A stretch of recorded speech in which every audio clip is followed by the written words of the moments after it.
கேரளாவோட name கேரளம்னு change ஆக போகுது. அதோட ப்ரொசீஜர் தான் நம்ம பார்க்க போறோம். ஸோ ஒரு ஸ்டேட்டோட நேம் வந்து சேஞ்ச் பண்றதுக்கான ப்ரொசீஜர் கான்ஸ்டியூஷன்ல என்ன அப்படிங்கிறது பார்க்க போறோம். 2024ல கேரளாவோட ஸ்டேட் லெஜிஸ்லேட்டிவ் அசெம்பிளி ஒரு ரெசல்யூஷன் பாஸ் பண்ணி சென்ட்ரல் கவர்மெண்ட்டுக்கு ஃபார்வர்ட் பண்ணாங்க. Ministry of home affairs, department of legislative affairs இது 2 பேரும் அப்ரூவ் பண்ணி இன்னைக்கு யூனியன் கேபினெட் வந்து அதுக்கான அப்ரூவ் வந்து கொடுத்துருக்காங்க.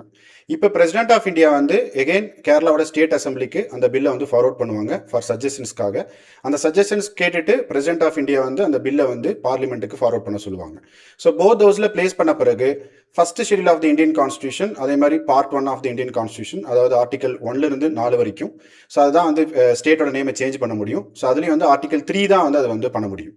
ஸோ அந்த நேமை வந்து சேஞ்ச் பண்ணிட்டாங்கன்னா first schedule of the Indian கான்ஸ்டியூஷனில் கேரளாவோட பேரை வந்து கேரளம்னு மாற்றிடுவாங்க.